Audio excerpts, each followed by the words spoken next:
Hello, everyone. How you doing? Welcome to this webinar on behalf of the TEFL Org. My name is Carl. I'm a teacher trainer. I'm an EFL teacher online and face-to-face. I'm also an EFL examiner, and I've been doing this sort of thing for about 20 years or so. We do a series of these live webinars. Has been a series of live webinars over the last few years. We've been doing these. They're all live. So any comments that you have, any questions you have, any points you want to make, if you put it in the comments, it will come up on my screen, whether you're watching on YouTube, Facebook, LinkedIn, whatever it might well be. Please say hello in the chat as well. Let us know where you are in the world. I'm here in Northern Ireland. It's a little bit dark and dingy here today. But here is where I work and have worked as a sort of EFL self-employed person, really, for about the last 10 years. I can see people saying hello already. Good to see some people. Right, so the topic of today's webinar is about task-based learning, basically. And obviously we are talking about teaching English as a foreign language. So basically task-based teaching, because you might be interested in this if you want to sort of change the way you teach. You also might see some jobs advertised where they sort of use a task-based learning syllabus. And if that's true, then maybe this webinar will help you to be able to talk about this in the interview or in your application. We're going to talk a little bit about what task-based learning is. We're also going to talk a little bit about some of the lesson structures, give you some tips, some challenges, and all that kind of thing. If you've got any experience of task-based teaching or even learning, please also put that in the chat. It's always good to get people's thoughts on things. The hellos are coming in now. Hi, Charles in Chicago. David's in Lincolnshire. Giussi, I think is how you say that, in Italy. How you doing? Gyro's in Nicaragua. Anne was in Tunisia. Zach's all the way in New Zealand. I think you're probably the furthest away, Zach. Serena's in Italy. Marta's in Glasgow. Marta, Alan, who runs the chat, lives in Glasgow. We were just literally, before this webinar started, talking about Glasgow. Right. So first of all, I want to ask you a question. What have you used your L1? So it doesn't have to be English. It could be whatever language your first language is. What have you used it for in the last month or so? In what situations have you used your L1? Now, every day we use our L1, whether we're reading, whether we're writing, whether we're speaking, or whether we are listening, probably doing all four of those. And have you basically tried to complete any tasks in it?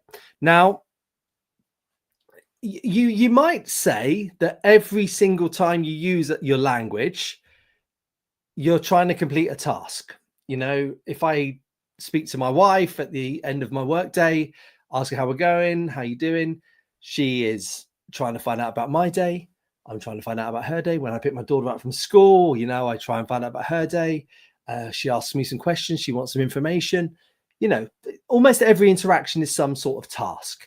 But here's some of sort of the more maybe I don't know if they're interesting, but different ways that I've used English in the last month or so. So I've had some issues with my house. So I phoned a builder to try and get some builders to come out and help me fix my house. I've used English to speak to an insurance company about the house. That wasn't a particularly nice interaction. I've ordered food at a restaurant, which I can see Charles is saying he's ordered food at a restaurant. Yep. I have ordered food at a restaurant. I've also made a post on social media as well. So I can see some people saying they've had job interviews, ordered food at a restaurant. The people are also still saying hello. Please just have a little think, whether you're watching this live or whether you're watching this at a later date. What have you used English for? Right. So let's get going on task-based teaching. So why do we do task-based teaching? Now, one of the elements that the creators of task-based learning wanted to sort of do was to move away from this focus on language. So moving away from things like grammar translation method. If you watched the webinar last week, we talked a bit about that. We talked about communicative methods, but task-based teaching moves away from a language focus. They're not really expecting the teachers to to actually sort of stand here and do real sort of in your face grammar teaching. They want to move away from that, and they move towards sort of communication first and then the form second. So task-based learning is about being able to communicate, and then on top of that, improving your accuracy. But if you get your communication right, then everything else sort of follows, is sort of basically what they're saying. And I'm really sort of simplifying it there. They're also trying to get task-based teachers to build learner autonomy. So basically, you're trying to get the students to almost be their own teacher a little bit. You're trying to get the students to learn from what what's happening in your class, but really you're wanting them to teach themselves or to learn themselves before you actually physically go over and sort of start teaching them some grammar. Also building their confidence and building fluency. There's quite a bit of a focus on fluency in task-based learning. Also, it's trying to mirror real-world use. So on the slide I had before, those are sort of real-world situations where you would use a language. Okay, and I can see some people here are giving me some more examples as well. Job interviews, ordering food at restaurants, arranging healthcare services for your mum. I bet that was difficult. You see, Marta emailed the consulate for an IT issue of ID cards. Okay, there we go. Chatted over coffee at a coffee shop with a friend. Okay, so these are all real world situations, and these are sort of lessons you might build a task-based lesson around any of these sort of situations. And there's obviously hundreds of these that there are out there. Right, so what is a task? So a task is, according to Rod Ellis, who's one of the founders of this kind of thing, is a task is an activity where learners use language to achieve a real outcome. So the examples I just said, they were real world outcomes. They were things that we wanted to happen in our first language. Okay, but they don't also have to be as, you know, sort of almost formal as emailing consulates or arranging healthcare services. I mean, as Rico's put in the chat, it's about chatting over a coffee at a coffee shop with a friend. These kind, you know, this real outcome, you want to know your friends more, you want to learn a bit more about them, you want to just find out that they're okay. This kind of thing is a real outcome. And some of the examples that could be used in the classroom are things like this: planning a holiday, solving a problem somehow, writing a blog post, negotiating an agreement. Things like this can be used in the classroom. The focus is on the outcome. So if you give them a task, your students, of planning a holiday, and if they plan their holiday really well, and they sort of do it without you having to sort of stand at the front and give them loads of vocabulary, or stand at the front and give them loads of phrases, if they can do it by themselves, then that's perfectly fine. Now, the issue might be that was a bit too easy for them if they didn't need your help at all. But the focus is definitely on the outcome through meaning more than through accuracy, if that makes sense. Some people would say you can't have meaning without some grammatical accuracy, but there we go. Right, so what is a typical sort of frame of a TBL lesson?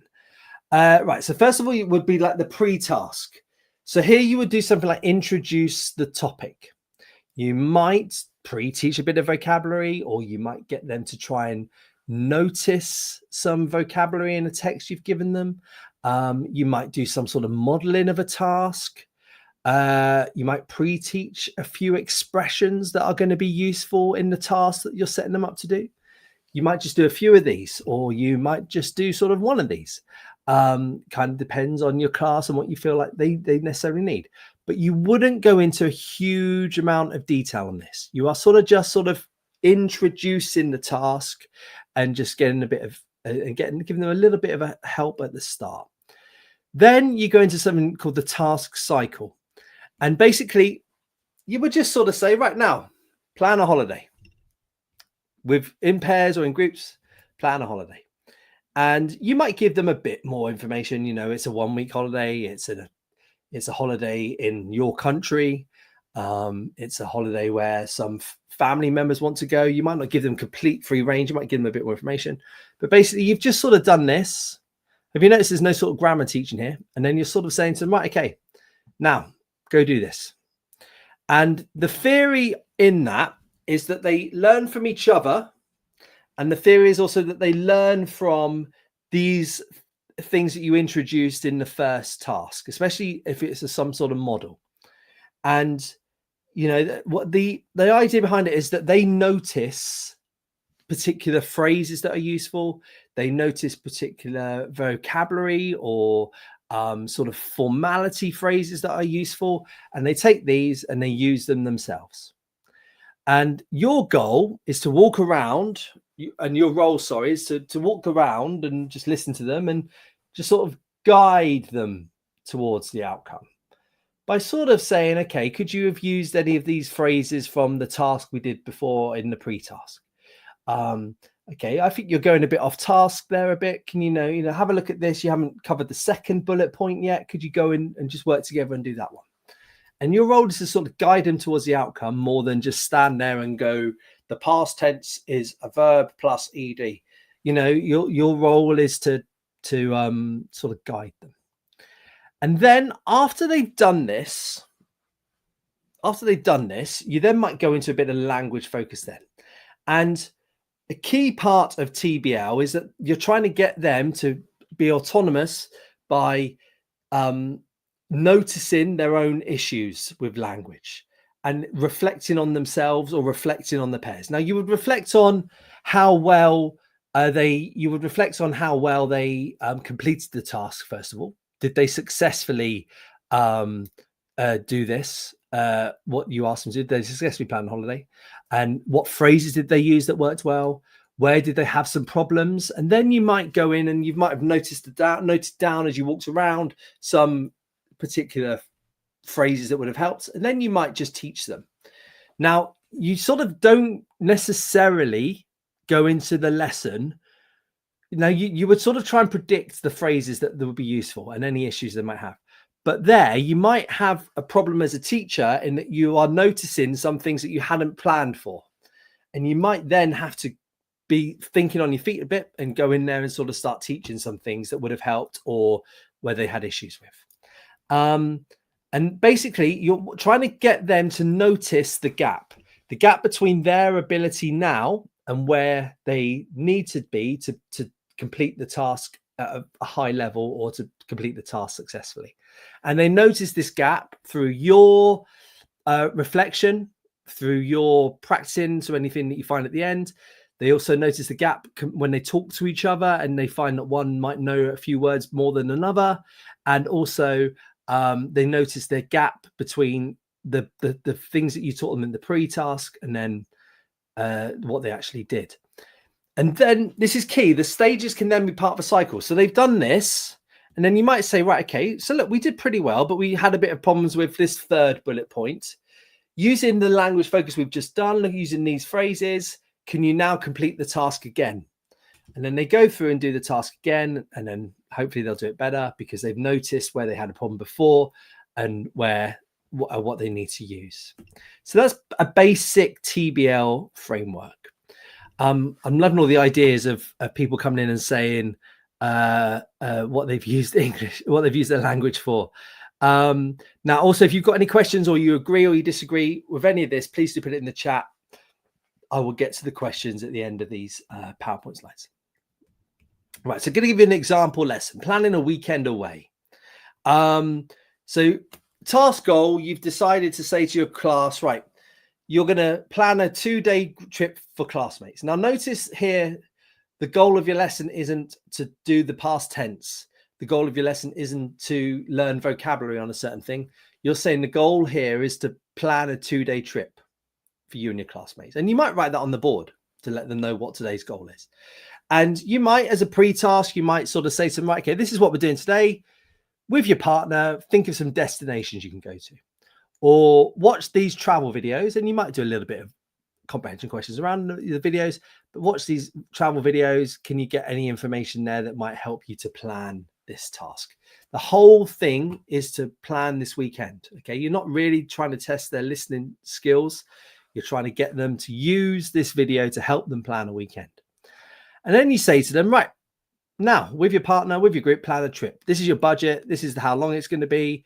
And no, you can say, no, sorry, I got that wrong. You don't give them the budget. You say, right, you need to plan the budget. You need to plan the timings, and you need to plan your itinerary, what you're going to do over these days. And you put that on the board and do that. And you go round and you listen and you check any sort of problems that they might have had. And then you could say to them, right, okay, now let's we've finished this task. You've done really well there. I heard some great things. Carl, can you come up and present your task to the rest of them? And then everybody votes maybe which one they think would be the best plan, the one they'd like to do the most.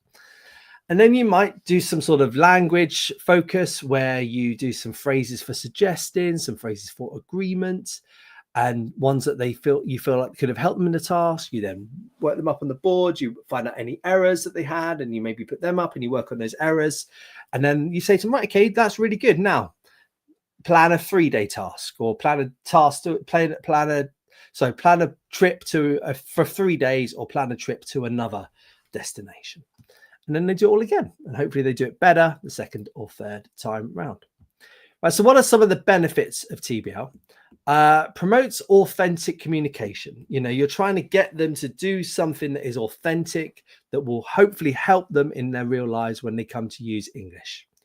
It can encourage learner independence, because you're not at the board and they're just all the time teaching grammar. You're trying to get them to notice themselves. The next time they watch YouTube by themselves, they might think, okay, that's a good phrase, I could use that one. And they're sort of trying to encourage a bit of learner independence there. It's really good for developing fluency, which can be an issue in some countries. And then maybe the accuracy on top of that. So fluency can be really useful there. It can boost motivation. It can boost engagement. If they feel like, instead of doing a lesson on the past tense that they might have done a few times before, they are actually doing a task that they feel, okay, do you know what? Now I could go to America and I could do this. And, it can boost a bit of engagement that way as well. Right. So what are some of the challenges? So there is, obviously, if you're not really structuring and you're not scaffolding the task a lot, you might slip into the students using too much L1. So they might, if they can't necessarily complete the task, if it's a bit too difficult for them, or they haven't really got many ideas about it, or they've not got the English vocabulary about it, they might slip into their L1 a bit. And, we've spoken about this before on these webinars. Is that a good thing or a bad thing? It kind of depends on you and how much you want to allow L1 into the classroom. If it completes the task and they do complete the task in English, I might let a little bit of it go. If they sit there the whole time speaking in their L1, then it can be an issue. Teachers sometimes say that they lose control of the lesson. And some teachers like that. I love a bit of chaos in the classroom. Some teachers don't like that. They like to make sure that the students are working very clearly on something. That they want to have control over it. The teacher wants them to step by step sort of hold their hand through. So again, it's kind of up to you. But, in the real world, if they're out there trying to complete a task and they do complete it, it could be a little bit chaotic. Some teachers say, how do you correct the mistakes? Because you're sort of not really interrupting them to correct their language so much. What you're trying to do is correct their inability maybe to complete a task. And some teachers don't like that. But there is time to do some language afterwards. So someone's just asked that I better just losing control. Someone asked on LinkedIn, what is meant by losing control? Basically, what I mean by that is not losing control as in there's a group of students over there having a fight, there's another group of students over there listening on their phones, and you've got no control over what they're doing. Sort of losing control of what the teachers are, what the students are speaking about at that moment. because if you just set them the task and then they go off with their partner and they do it, they might take that task and run with it a slightly different way from a group over there. Or they might have a slightly different, they might use sort of different vocabulary from the group over there. And some teachers only want students to use vocabulary that they've taught. So that's kind of what I mean by lose control. And yes, you are right. PPP is allowing some kind of freedom. And, PPP, there is the free practice element of PPP. I'm talking about task-based learning, though, where there's probably just a lot more freedom from the start than through PPP. Some teachers don't like it because you're not specifically teaching grammar. I would say some teachers quite like that. But no, I think when they say if they say, what about the grammar? You can go into a bit of grammar at the end. If there's lots of mistakes that we're making, you might go into it a bit, but you don't want to specifically give that a handout on grammar sheets or something like that, or write loads of grammar forms and that kind of thing on the board. Some teachers say they feel like they're not teaching because there's not so much time at the board like this, or you're not handing out sheets, you feel like you're not passing on knowledge because they're completing the task well without you. Some teachers don't like that. Right, so some practical tips. Let me just try see if I can get rid of that what is meant by losing control. There you go. Sorry, kept that one on too long. Right, some practical tips. Right, you got to be quite clear and you've got to be sort of achievable with the tasks. So really good in the chat, if you can think of some ideas of some tasks that you feel like you could do with your students, that would be really, really good. But basically you want to be quite clear and achievable tasks. Obviously you got to think of the level, you got to think of their ages and stuff like that. Asking a group of 6-year-olds to plan a weekend away wouldn't really work for them. Think really clearly about the useful input you've got before, and don't just play something because you feel like it's on the same topic. It's got to be something that you use beforehand that they can pick out some things to use in the task. Try and model a successful task. Now that is tricky because you're not going to necessarily find on YouTube 2 people sitting around planning a weekend away. But what you might do is you might record something with a friend beforehand. I've done that in some lessons before. I've written a script and I've got this person to speak it and I've recorded it and we've put it up, we've played it and listened it in the class. You could sort of briefly, because you don't want the students just copying a verbatim from a handout, you could give them a script to read of a couple of people talking about it, that kind of thing. You need them to sort of reflect often in task-based learning so that they notice this gap between their language and the perfect model. What could they have done better? What did they do really well? Reflect on the positives and reflect on the negatives as well. And they could do this after the class as well. And also, the task shouldn't be done once. This task should be really done twice, unless they do it absolutely perfectly the first time. But if they then do the task again, do it with different parameters, make it a little bit more harder, make them plan for a little bit longer, or plan for less, they have less time to plan, or they plan for a longer trip, whatever it might be. Different parameters. Now, it also works quite well, task-based learning, if you know your language. And by that, I mean know your English that you're teaching, because you might find in TBL that the students are really mucking up a grammar point that you hadn't planned for, that is actually really important for them to complete the task. And if you haven't planned for that, then if all of a sudden you're like, oh geez, I didn't realize they need the third conditional. I've not done a lesson on the third conditional. What is the third conditional? You've got to sort of try and predict. You can ask other people who's taught this before what sort of problems they had, and you've kind of got to be quite quickly Googling things as you go around to get to teach yourself. So it does work quite well for experienced teachers. It maybe works less well for newly qualified teachers. Right, what about the other skills? So here are some sort of reading examples. You give them some things and they choose the best deal. Like different sales or different adverts. understand what's being asked for you. Show them an email and they have to sort of decide what's being asked of you. Choose a suitable hotel from some listings, this kind of thing. Writing examples, write an email response, create a guide to somewhere, write a letter to a politician, things like this. Some sort of listening examples, listen to some reviews and choose something. I've just recently bought a new mobile phone. I listened to loads of reviews online before I chose that one. Listen to a complaint and propose some solutions. Listen for sort of specific information that they need to complete a task. And you might just do some sort of lessons around that.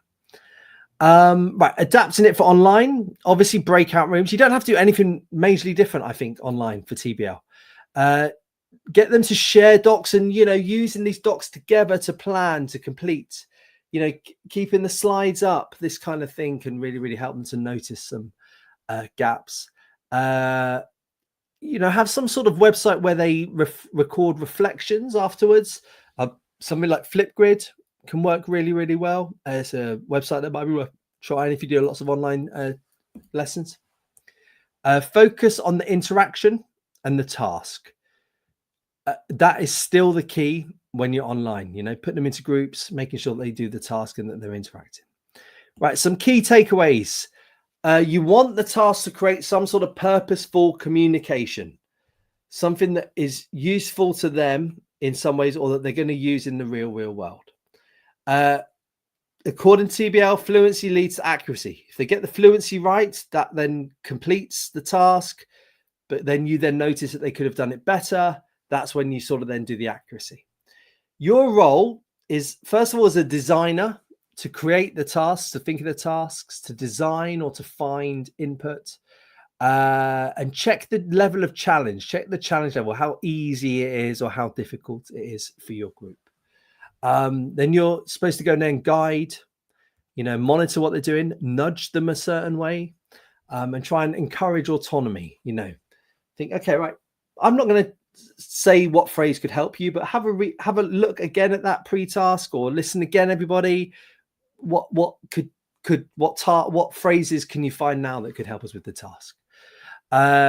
You're a feedback giver with quite focused feedback on completing the task, and you got to highlight the positives as well. Thank you, everybody. Right, okay, so please, any thoughts you have, any questions you have, doesn't have to be about task-based learning, please do put them in the comments section. David, thanks for this. Actually, there's a lot you can think of which would be useful for your students. Renewing a passport, yeah, there we go, I've got to do that might soon.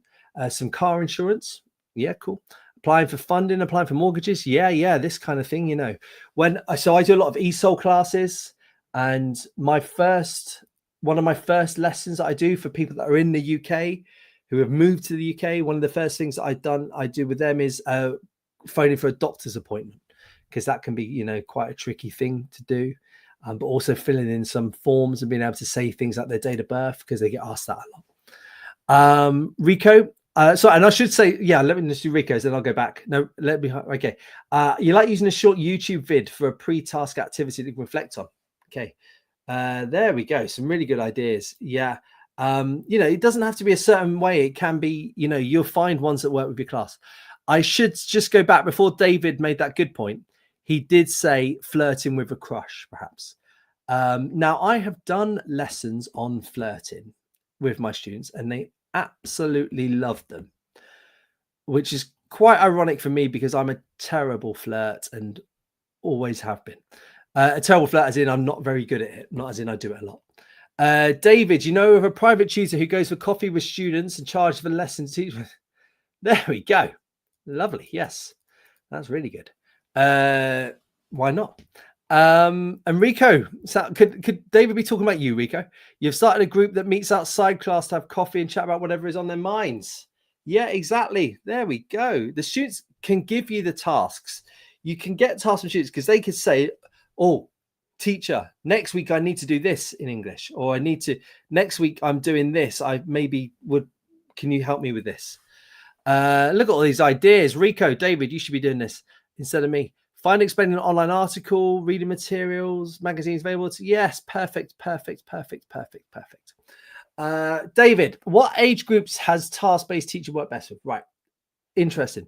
Imagine it was so older students. I think so, probably. You know, by older, I'm sort of talking about 18 years and sort of real world thoughts. What I would say, however, is that teenagers use language to complete tasks. To, you know, you could have a task such as talk about your favorite band, or explain a band, to explain an element of your culture to a visitor, something like that. You know, things that where they are talking or writing or listening to elements that they that they are interested in, you know. And you know how, like, when I was a sort of a teenager, my mum sort of forced me to have a pen friend. I don't know how many that sort of thing happens, but you know, this kind of thing could be sort of encouraged, maybe David. Now, young kids younger than teenagers, I think TBL is doesn't necessarily work until they get to sort of maybe quite high level 10-year-olds, just because, you know, what do they sort of use their language to do? To maybe arrange to play games with each other, to ask for things from their parents. You know, they'd sort of do that in the L1, you know. So yeah, I think it does tend to work the older they get. Rico, right, interested in my thoughts using TBL with lower level learners. So obviously with TBL, you basically just give them the task and you say go for it. And if you've got lower level learners who don't have the language already to do that, it can be a bit of an issue. So it doesn't necessarily work that well with the lower level learners, just because they don't have the language. Now, after you've done some sort of, let's say you do quite a low level past tense lesson where they just talk about things they've done in the last week or things they did yesterday, you could then create a task, and they've sort of, you know, you might have done a bit more teaching than you would do normally, but you could then sort of create a task where they then do an activity on what you're doing. Now, obviously that is sort of part of a PPP lesson, the last part where they've got a bit of freedom. But again, it's sort of, I think you're probably looking at really pre-intermediate level or higher, sort of A2 on the CEFR. I think for beginners and elementaries, it can be a bit difficult. But if anybody's got any ideas, please do put that in for Rico. David, flirting lesson. Do you just give them a list of cringe pickup lines?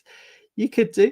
Also, there's a bit of sort of things with pronunciation, that kind of thing. You know, in the way you talk can be interesting.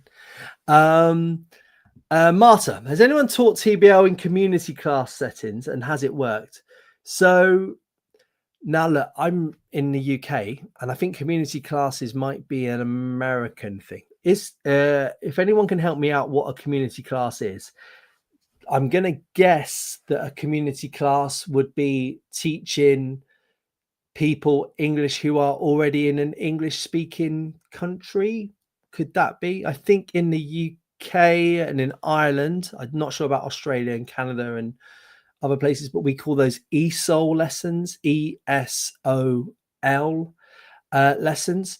And yeah, I think TBL works really, really well for those sort of classes, because they, those people have, you know, if you've moved your family to the UK and you don't have much English, there's lots of things you want to accomplish in English. Yeah.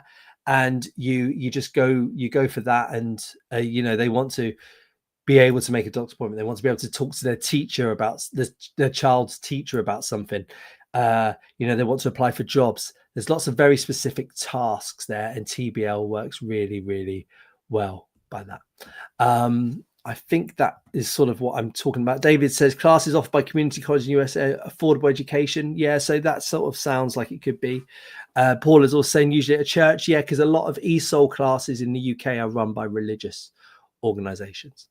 There we go. Yeah, sounds similar to like what I just said, basically. I think David's just saying, do I prefer TBL? Look, I think that firstly, students want to have a bit of grammar teaching. Students want to have a bit of language teaching. They want to have some pronunciation teaching. I think, though, that TBL can work really, really well to change the pace of lessons, to give them a bit more autonomy, to show them how much they've improved. I think doing a whole syllabus or a whole term, for example, on TBL, personally, and I know there's plenty of people out there that do it, I know personally can be a bit tricky. You might run out of tasks. You might find that they don't have as much language as you thought they would. But, you know, if every sort of 3 or 4 lessons you do a TBL lesson, I think it can work really, really well myself. I think it offers them a bit of variety, gives them a bit of confidence. You know, they might run with it and they might ask for, oh, I'd like to do one of these on a different one, a different kind of topic, a different type of task. But what I would say is, you know, you've got to be aware of the level. You've got to be aware that it can be a bit hard to maybe make an assessment around it if you're going to have students that need to pass exams and that kind of thing. But yeah, I really like them. I think they are quite cool to do every now and again. Yeah, Deborah, there we go. Usually be with language exposure, identify keywords, sentence structure for task-based activities. Yeah, perfect. This kind of thing is really, really working. Yeah, lots of talk there about everyone talking about community classes. Yeah, that's exactly what we're talking. So in the UK, we call them ESOL. So it might be worth having a Google of ESOL lessons. Look, thank you for all the chat there, guys. That was really, really good. It was great to see everybody interacting there in the chat as I was speaking. Thank you so much. You know, TBL is some interesting stuff. You know, if you want to learn more, type into Google ChatGPT about TBL lessons. Look up Rod Ellis. He's one of the TBL fellas. There's also plenty of others as well, though. I think TBL can be quite cool, and it works really well with things like business English. Probably works slightly less well with things like exam classes. Can work well with academic English classes because they have to complete a task there. But try it. Why not? Give it a go. See if you can think about with your students what they might like to do, what you feel like your students might need to have, and just try it. The planning comes into picking a good pre-task. The planning comes into predicting what they would maybe need to accomplish a goal if they don't already know it, and then being aware of yourself of what you might need to sort of teach after they've done the task. Thank you, everyone. I just want to say we have loads of these YouTube videos on our YouTube channel on a load of different topics. I hope you enjoyed this one. Please do put in the chat if you did enjoy it or you didn't enjoy it, and let us know that as well. If you're not watching this live, you're watching it later, please also put your thoughts in, because we do go back and read them, and we do comment them, our team here at TEFL Org. We've also got a Facebook group where you can join the community. You can talk a bit more about that. We can talk about jobs. We've got loads of stuff on our website, TEFL.org. There's jobs on there. There's blog pages on there. There's guides to countries. There's courses on there. There's all sorts of things. Thank you very much, everybody. Have a good morning, afternoon, or evening, wherever you are in the world. Bye-bye.